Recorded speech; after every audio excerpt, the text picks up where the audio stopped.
Amém, amém. Glória a Deus. Bom, curve sua cabeça, vamos orar. Pai, muito obrigado, Senhor, pela oportunidade que o Senhor me concede de estar aqui, ministrando a Tua palavra, falando a respeito dos Seus grandes feitos. Pai, eu peço a Ti, Senhor, perdão pelos meus pecados, pelas minhas falhas. Reconheço que, se não fosse o Senhor, eu não estaria aqui. Peço a Ti que me dê sabedoria, graça, capacidade para discernir e também para comunicar a Tua palavra de forma que todos nós sejamos abençoados e impactados pela mesma. Peço que o Senhor coloque os Teus anjos de prontidão ao redor desta casa, impedindo qualquer tipo de tentativa do inimigo de nos roubar a possibilidade de compreendermos aquilo que o Senhor vai falar nessa manhã. Eu te agradeço, Pai, no nome de Jesus. Amém e amém. O tema da palavra de hoje é conduzidos por Deus. Se tem uma coisa, irmãos, que nós precisamos compreender e, a partir da compreensão, caminhar sobre a mesma, é que, para termos êxito, precisamos caminhar ou precisamos nos deixar conduzir por Deus. Precisamos que Deus nos conduza. Nós vivemos um tempo extremamente confuso, um tempo extremamente problemático. Porque nesse tempo que vivemos, muitas coisas que anteriormente elas eram compreendidas com mais facilidades, hoje se tornaram tanto quanto nebulosas. Nós começamos a misturar algumas coisas. Alguns conceitos começaram a ser distorcidos e, por falta às vezes de sabedoria, conhecimento, acabamos abraçando algumas coisas como se essas coisas, como se esses princípios fossem princípios que o próprio Deus estabeleceu, conceitos que o próprio Deus estabeleceu, quando na verdade não são. E o problema é que o inimigo ele vai usar isso para nos afastar daquilo que de fato Deus estabeleceu. Eu quero tratar 2 pontos nessa manhã com vocês. Eu quero falar sobre 2 realidades que precisam ser compreendidas se queremos de fato alcançar aquilo que Deus tem para nós. Eu quero falar sobre desejo e propósito. Desejo e propósito.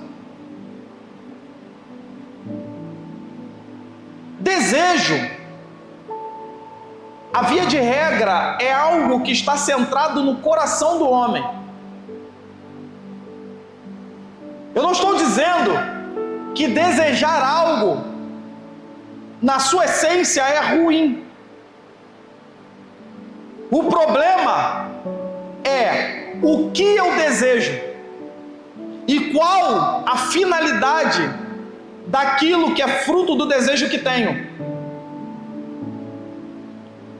O problema do desejo, e esse problema acontece porque o desejo está centrado no coração do homem, é que o desejo ele pode tender, ele pode ter como objetivo algo muito incrível, que faz sim parte daquilo que Deus tem. Eu vou repetir, o desejo ele pode ser algo incrível, que está centrado naquilo que Deus estabeleceu, mas ele também pode ter como objetivo algo totalmente divergente daquilo que Deus tem. Porque desejo, como falei, nessa realidade, trata de algo que é fruto do coração do homem. Quando nós vamos para Tiago, capítulo 1, Tiago, capítulo 1, lá no versículo 14, olha o que nós lemos. Mas as pessoas são tentadas quando são atraídas e enganadas pelos seus próprios maus desejos. Eu vou ler de novo. Mas as pessoas são tentadas quando são atraídas e enganadas pelos seus próprios maus desejos. E esse é o cuidado que nós precisamos ter. Porque podemos estar olhando para algo que aos nossos olhos é incrível, mas que nada tem a ver com aquilo que Deus estabeleceu. Não está atrelado à vontade de Deus e aquilo que Deus espera que façamos e venhamos a viver. O problema do desejo é esse. O fundamento, a essência, a raiz está no coração do homem. Como disse, necessariamente não é que todo desejo seja ruim, mas o desejo ele oscila, ele transita. Como disse, pode ser ruim, pode ser bom. Olha o que 1 Coríntios capítulo 12 diz: portanto, procurai com zelo os melhores dons, e eu vos mostrarei um caminho ainda maior, ou melhor. E aí você diz, não pastor, mas eu não li a palavra desejo. Mas o texto diz, procurai com zelo. Tudo que você deseja, você procura alcançar, você busca, você quer ter. E essa é a essência da coisa. Tudo aquilo que é fruto de desejo é algo que eu preciso alcançar. Tudo aquilo que eu desejo, eu quero alcançar, eu quero ter. Então Paulo diz, queira alcançar isso, almeje alcançar isso, deseje alcançar isso, e eu vou te mostrar um caminho ainda mais incrível. Então, o desejo, ele pode estar diretamente ligado a algo que Deus estabelece como totalmente divergente daquilo que Deus tem. Agora, quando eu vou para o propósito, quando eu compreendo o propósito, tudo muda. Porque o propósito, em nossa realidade, quando nós usamos esse termo propósito, nós estamos falando de algo que não é fruto do coração humano. Ah, pastor, mas o homem não tem propósito? Tem. Mas aqui nós não estamos falando do propósito que os homens estabelecem. Aqui nós estamos tratando do propósito que Deus estabelece. Porque o que nós estamos confundindo é desejo humano com propósito de Deus. E estamos chamando desejo humano de propósito de Deus. E essa é a questão que eu quero trabalhar nessa manhã. Porque se eu trato desejo humano como propósito de Deus, é certo que eu vou me frustrar. É certo que vai dar errado. É certo que terá muito problema. Propósito é outra história. Porque quando eu entendo que o meu desejo não pode ser comparado ao propósito de Deus, tudo muda de figura. Quando eu leio o texto de Provérbios, capítulo 19, versículo 21, o que eu vou ler no texto é que muitos são os planos do homem, do coração do homem. Você pode planejar, você pode desejar, você pode ter os seus propósitos, mas o texto diz que o que prevalece é o propósito do Senhor. Então, com base nesse texto, nós já começamos a compreender que se eu quero lograr êxito na minha caminhada, eu preciso orar ao Senhor e eu preciso pedir ao Senhor que me dê discernimento e sabedoria. Porque se eu tenho discernimento e sabedoria, eu conseguirei compreender o que é de fato o propósito de Deus e o que é desejo única e exclusivamente do meu coração, o que é propósito de Deus e o que é a minha vontade humana. Eu vou conseguir fazer essa distinção.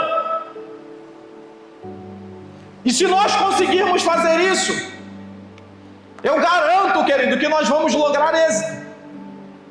Muitas pessoas estão reclamando, murmurando, chorando, tendo que lutar guerras que a via de regra não precisariam lutar, porque não conseguiram distinguir propósito de Deus e desejo humano.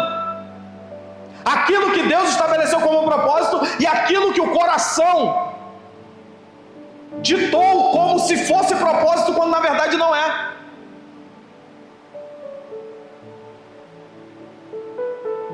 Nós não caminhamos por desejo. Amém?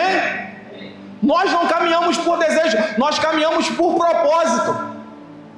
É isso que faz com que algumas pessoas comecem algumas coisas, iniciem alguma coisa, e você olha de fora e fala: cara, isso vai dar muito errado. Você já viu isso? Alguém começa algo, você olha assim e fala: isso vai dar muito errado. Isso aí não vai fluir. Isso não dura 3 meses. Só que o problema é que quem está de fora, olhando para quem está dentro, está vendo só aquilo que os olhos humanos conseguem entender. O problema é que quem está do lado de fora, porque caminha com desejo, porque caminha por desejo, precisa de uma série de aparatos para começar a fazer algo, porque o desejo por si só não se sustenta. Agora, quem caminha por propósito, querido, não precisa de aparato algum, porque já tem uma firme convicção em seu coração de que o Deus que lhe chamou é poderoso para fazer infinitamente mais.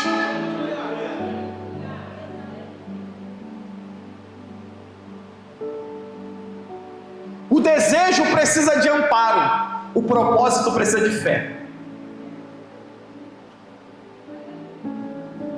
O desejo precisa de vontade, o propósito precisa de submissão.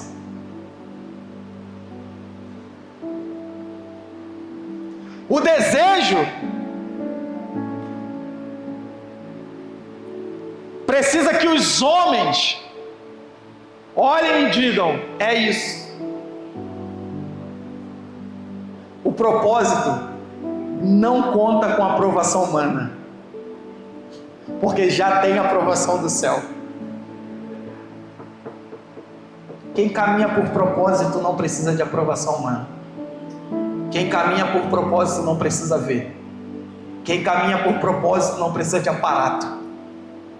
Quem caminha por propósito não precisa de tempo favorável. Quem caminha por propósito só precisa de fé. Você só precisa de fé. Você está caminhando sobre o propósito que Deus estabeleceu? Você só precisa de fé. Fé. Você não precisa de aprovação humana. Você não precisa que algum tipo de aparato humano lhe ajude. Você só precisa segurar na mão de Deus. Você só precisa caminhar na realidade que Deus estabeleceu. Você só precisa confiar que o Senhor é poderoso para te conduzir e para te guardar.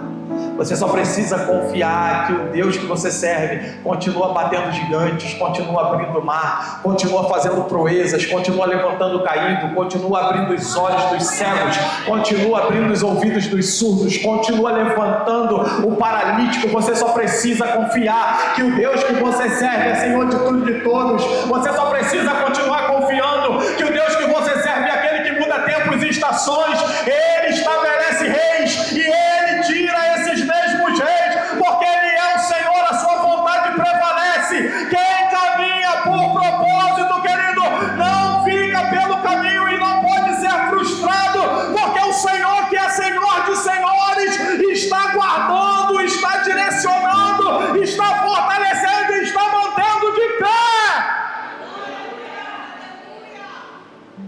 Nós precisamos entender isso, porque senão eu trato o meu desejo como propósito de Deus. E eu vou te falar uma coisa: desejo e propósito divergem diametralmente.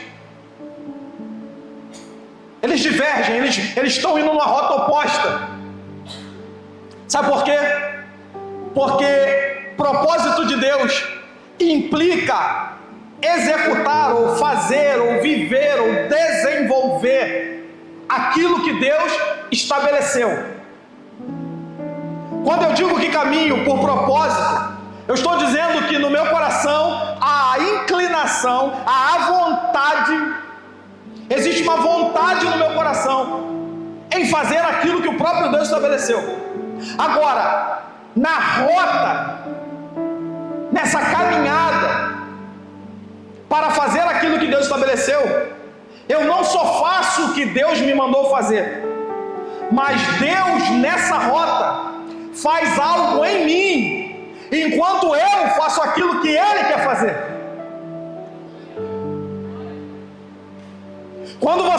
dispõe a cumprir o propósito de Deus, você vai caminhando e desenvolvendo aquilo que Deus lhe chamou a desenvolver. E nessa caminhada, Deus vai fazendo algo em você. E Ele usará tudo que for necessário para modelar você, para ensinar a você e a mim lições valiosíssimas que nos ajudarão a cumprir aquilo que Ele estabeleceu. Aí você pode perguntar: pastor, mas como é isso? Eu te digo como é isso. E por que propósito e desejo divergem? Porque deixa eu te perguntar uma coisa, e se você for sincero, você vai reconhecer isso. Qual foi o dia que você desejou algo que lhe trouxesse problema?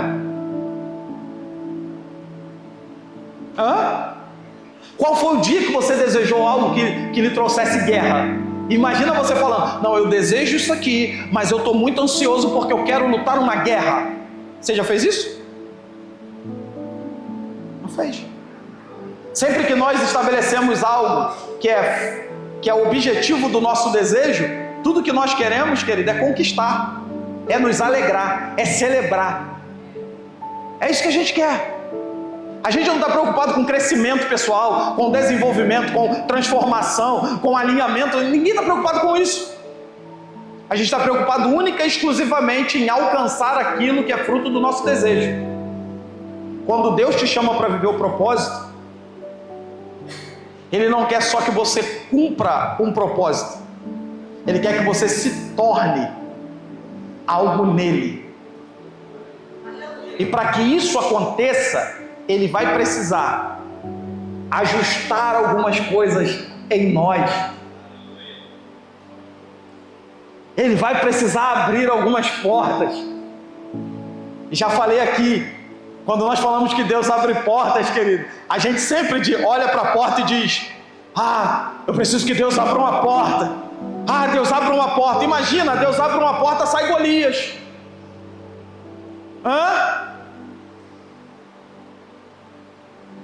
Deus abriu uma porta. Deus abre uma porta. Deus, tudo bem. Não, Deus, porque eu quero crescer, porque eu quero avançar, porque eu quero isso, porque eu quero... tudo bem, você quer? Tá bom. Aí Deus vai lá, abre uma porta de 4 metros, sai um homem de 3 metros da porta. Qual é o nome desse homem? Golias. Quer ser rei? O povo precisa te reconhecer. Quer ser rei? Então você precisa ser alguém relevante aos olhos do povo. O que eu vou usar para isso acontecer? Eu não vou te empurrar a goela abaixo, não. Eu vou te colocar numa posição onde você já vai começar a exercer a autoridade e assumir responsabilidade. Golias não era uma responsabilidade do povo, Golias era uma responsabilidade de Saul.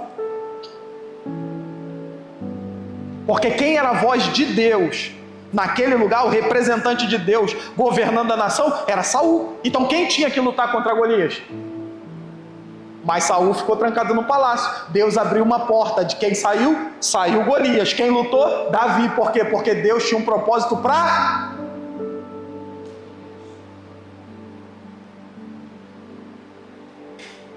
irmão. Olha que incrível.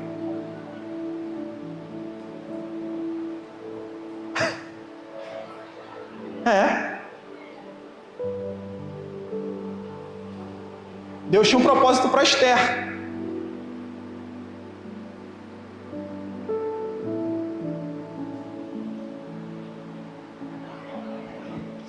Mas para que isso acontecesse, tinha que colocá-la no palácio. Quando colocou no palácio, ela precisava cumprir o propósito. Mas para que ela cumprisse o propósito, ela precisou, querida, entrar num lugar. Qual foi a porta que Deus abriu? Para Esther? Eu falo para você.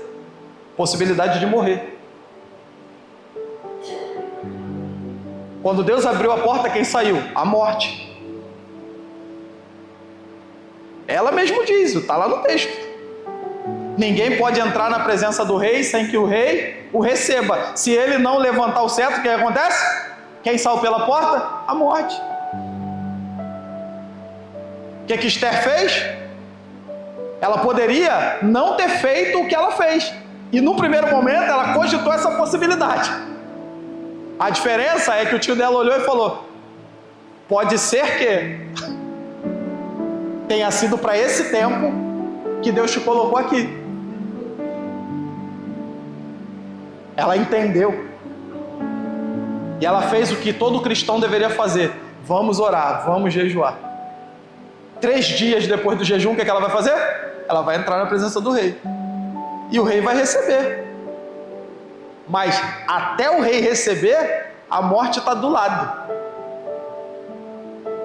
O desejo tende a nos fazer entrar num lugar de autopreservação. O desejo tende a nos levar para um lugar onde nós não nos colocamos à disposição de Deus para encarar os desafios. O desejo, muitas das vezes, parece incrível, mas vai nos estagnar.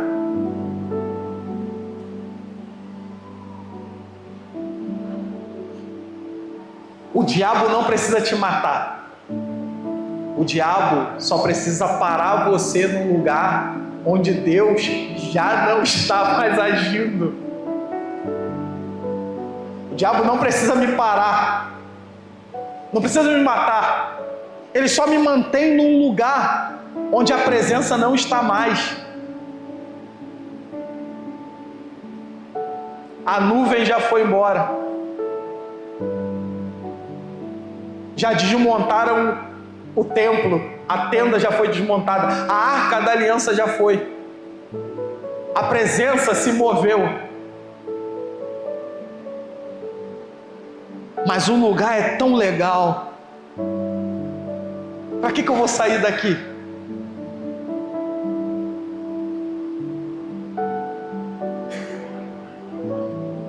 Para que eu vou me movimentar? Deixa eu te falar uma coisa. Quando o povo de Israel acampava num determinado lugar, isso não era fruto do desejo.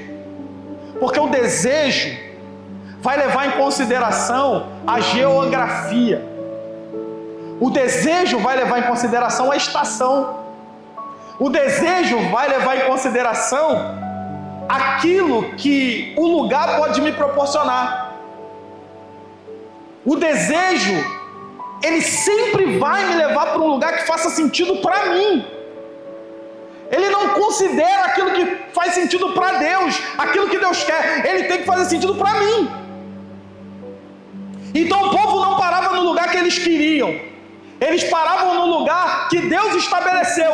Propósito de Deus. O que Deus quer? Deus quer parar que não é o melhor lugar, não é o lugar mais incrível. Aos nossos olhos não tem o que precisamos, mas Deus parou aqui. E se Deus parar aqui, tudo aqui contribuirá para o meu bem. Todas as coisas contribuem para o bem daqueles que amam a Deus e que foram chamados segundo o seu propósito. O povo parava. O povo parava. E a Bíblia não se ocupa em dizer quanto tempo o povo ficava parado. Mas uma coisa nós sabemos, que todas as vezes que eles paravam, eles montavam a tenda, o templo. As pessoas montavam suas tendas. Existem vários textos em Êxodo, Levítico, Número, que vão dizer, estavam todos à porta das suas tendas. Montavam tendas. Quando eles montavam as tendas, sabe o que eles faziam? Eles criavam um cercadinho para os animais. Eles iam desenvolvendo a vida cotidiana. Ninguém ficava parado olhando para a nuvem. Não, irmão, vamos viver. Porque eles não sabiam quanto tempo eles ficariam ali. Agora você imagina, você chegou, montou templo, montou tenda, montou o cercadinho dos animais, e está tudo certo, está tudo incrível. E você está ali 1 mês, 6 meses, 1 ano, 2 anos, 3 anos. Você já tem uma afinidade com aquele lugar. Tá ruim, mas estamos aqui. Só que aí chega um dia, um belo dia, você levanta, quando você bota o pé fora da tenda, você olha, a nuvem está indo embora. Você fala, meu Deus, junta tudo. E aí como começa a juntar tudo, os animais, desmonta o cercadinho, desmonta a tenda, desmonta tudo, pega tudo, bota em cima lá do bicho, vamos embora, vamos caminhar, vamos acompanhar a presença. Quem caminha por propósito é assim, irmão. Pode estar incrível, a nuvem moveu, vou me movimentar com a nuvem.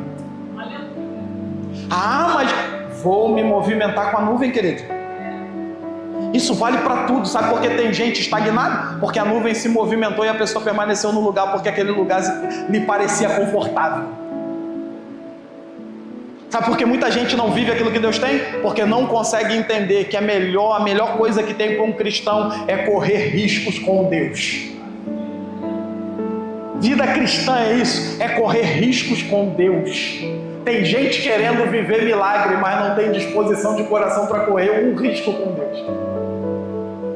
Deus dá uma palavra, a pessoa dá 2 passos para trás e fica pensando, não, acho que isso não é Deus não. Já viu? Você conhece com certeza alguém que está num emprego que já não faz mais sentido, nada faz sentido, não tem nada mais rolando, mas a pessoa está lá. E sabe o que é pior? Quando é o ímpio, tudo bem, eu entendo, mas quando é o crente, que às vezes já recebeu palavras sobre isso, mas não tem disposição de coração para confiar no Senhor. Deus nunca vai fazer algo antes para que você creia nele. Deus nunca vai trazer à tona algo antes para aliviar o peso do seu coração. O que Deus espera é que o seu coração se encha de fé, de uma firme convicção de que Ele continua o mesmo, Ele não mudou. Ele é o mesmo. Então o propósito de Deus é uma coisa, desejo é outra. E nós precisamos compreender isso, igreja. Porque muitas das vezes o propósito de Deus não faz sentido para nós. Não é coerente. Você olha para aquilo e diz, por quê? Você olha e fala, poxa Deus, se eu podia, oh, meu Deus, podia pegar um atalho, podia facilitar. Se eu podia chegar lá no Egito e matar logo o maldito do faraó, logo, mata logo todo mundo. Para que a gente vai ficar aqui, 10 pragas, esse estresse, e vai no faraó, e o faraó não libera, não, mata logo. Azeda logo o caldo desse povo. Mas Deus está fazendo algo na realidade do povo do Egito, mas ao mesmo tempo está fazendo algo na realidade do seu. São 430 anos sem se relacionar com Deus. São 430 anos. Gerações e gerações cresceram e morreram no Egito, sem conhecer o Senhor. Se Deus os tirasse do Egito de imediato, tudo que você lê de problema que aconteceu seria muito maior. Com eles contemplando tudo que Deus fez, já foi uma problemática gigante. Imagina se Deus chega lá e do nada um dia ele é escravo e outro dia não é mais. Deus está fazendo algo na vida daquele povo, Deus está ensinando aquele povo quem Ele é. E é isso que Deus faz na sua vida e na minha vida. Deus nos chama para algo que nos desafia, e nós entramos, porque como cristãos de verdade a gente entra. E nesse lugar Deus começa a nos ensinar a respeito de relacionamento, coisas que até então nós não conseguíamos compreender. É nesse lugar que muitas das vezes quando você bota o pé, uma guerra já está estabelecida, a guerra nem vai chegar, a guerra já está lá. E Deus te joga no meio da guerra. É a mesma coisa que Ele fez com Davi. Davi chegou, a guerra já estava lá. E aí, o desavisado olha para isso e fala, cadê Deus que não está vendo isso? Deus está do lado dele dizendo, eu estou exatamente no mesmo lugar, eu guardo os meus, eu trouxe você aqui porque eu quero te ensinar sobre guerra, eu quero te ensinar sobre fé, eu quero te ensinar sobre lealdade, eu quero te ensinar sobre propósito, eu quero te ensinar capacitação do céu. Eu quero te ensinar coisas que no lugar da bonança você não aprenderia.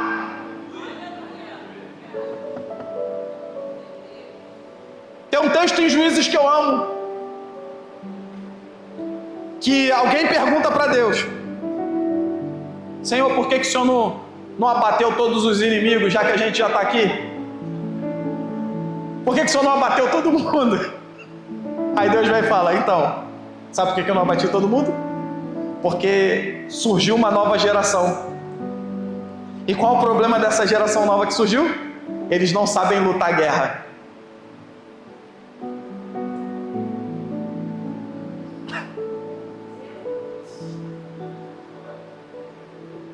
Sabe qual é o problema? Eles não sabem lutar. Então qualquer inimigo que se levantar vai destruí-los. Então eu permiti, não foi o diabo, não foi palavra de maldição, foi Deus. Deus claramente disse: eu permiti que alguns povos permanecessem aqui, para que eu pudesse ensinar os meus filhos a arte da guerra. Deus não te chamou só para que você fique celebrando tudo aquilo que Ele está fazendo. Deus te chamou para que você se torne um guerreiro, para que você saiba celebrar, para que você saiba, adorar a Deus e agradecê-lo. Mas se o inimigo se levantar, você mete a mão na tua espada e no teu escudo e vai para a guerra. Deus te chamou para que você aprenda a lutar guerras, porque elas vão se apresentar a você querendo ou não.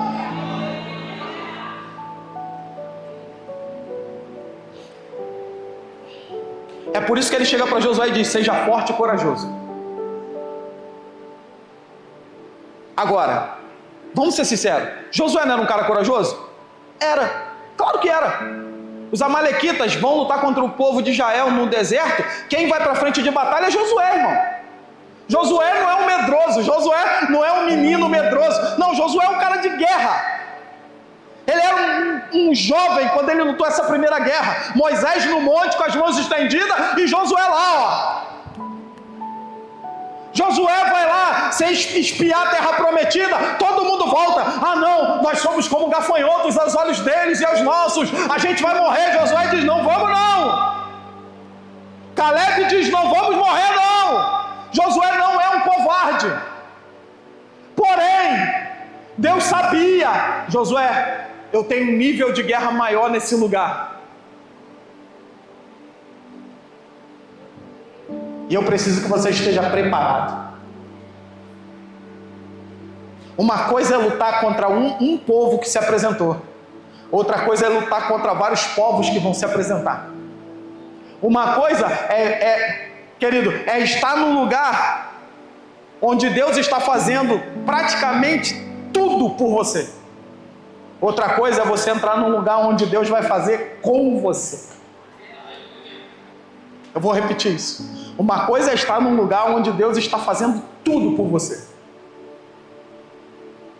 Outra coisa é você entrar num lugar onde Deus vai fazer com você. E a gente precisa voltar para esse lugar de firme convicção. Porque senão nós nos tornamos, de fato, pedintes da fé e covardes do reino. Anota isso. Deus não te chamou para que você seja um pedinte da fé e um covarde do reino. Deus te chamou para que você reine com Ele.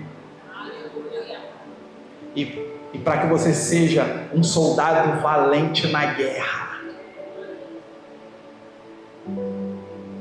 Senão todas as suas orações estarão distorcidas. Coisas que era para você orar e falar: Deus, isso aqui só o Senhor pode fazer. Isso não está ao meu alcance. Nada que eu faça vai resolver isso. Você vai querer resolver. E coisas que você precisa falar: Deus, eu creio que o Senhor é comigo. Vamos embora, vamos. Você vai dar 2 passos para trás e vai ficar olhando e falando: e aí, Deus, o que o Senhor vai fazer aí?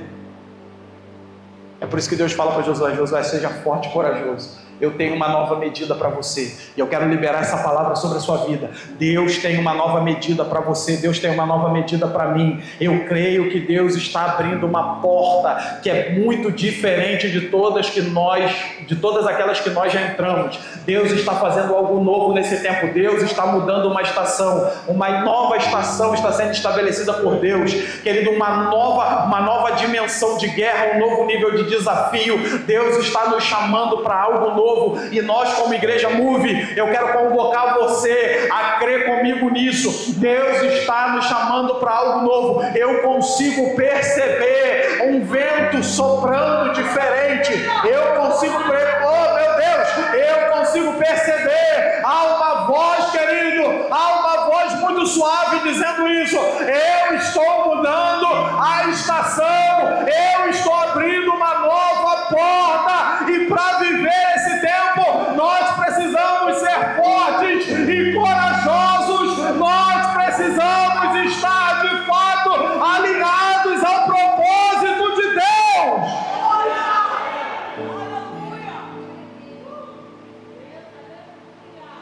Deus está fazendo algo nesse tempo. E nós precisamos, querido, como filhos de Deus, entender isso. Nós precisamos entender isso. Nós precisamos caminhar nessa realidade. Nós precisamos realmente, querido, nos colocar nesse lugar. Se nós queremos viver isso, nós precisamos entrar nesse lugar. Do contrário, querido, nós vamos ficar pelo caminho. E não é isso que Deus quer. Eu quero...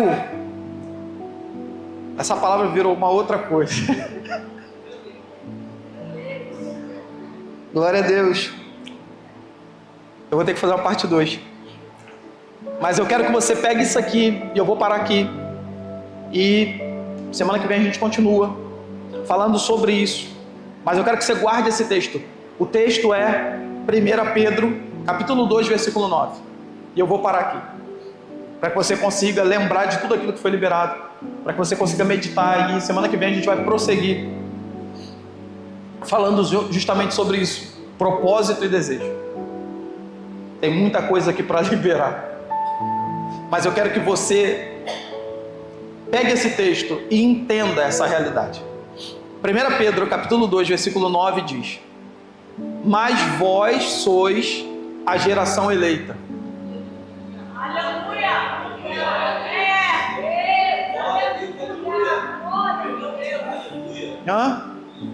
Não foi eu que elegi você. Foi Deus que te elegeu. Vós sois a geração eleita, o sacerdócio real, a nação santa, o povo adquirido. Querido, Deus nos adquiriu, porque Deus tem um propósito.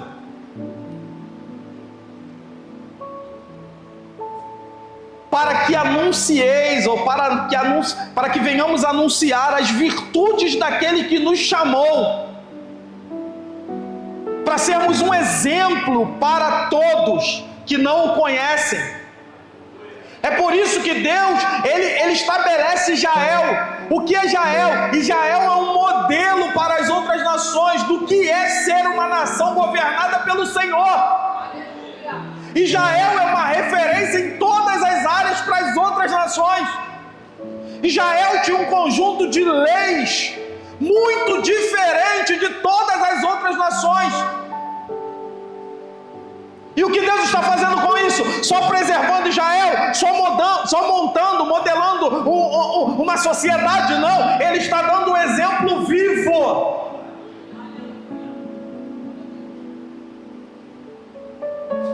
Em Israel todos eram cuidados. O escravo em Israel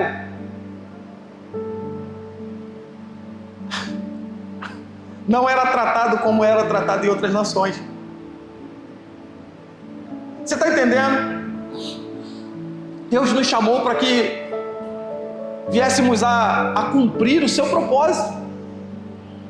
As pessoas precisam olhar para nós e elas precisam entender. É muito incrível ser cristão. A relação com Deus dos cristãos de verdade O Deus real, não esse modelo de Deus que criaram por aí, não. É o Deus da Bíblia. É muito incrível. Foi para isso que Deus nos adquiriu, para que cumpríssemos o propósito que Ele estabeleceu. Para anunciar as virtudes daquele que nos chamou, que nos tirou das trevas para a sua maravilhosa luz.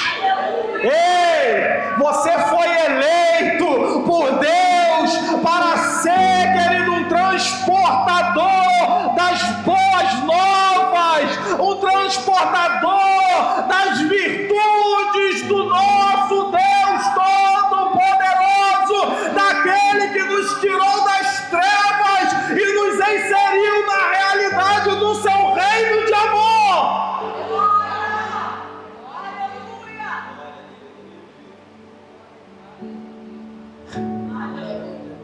Esse é o propósito de Deus. Esse é o propósito de Deus. Olha para alguém que está do seu lado e diz para essa pessoa: abre o seu coração. Diga, dedique o seu coração a viver integralmente o propósito de Deus. Glória a Deus, aplauda bem forte ao Senhor.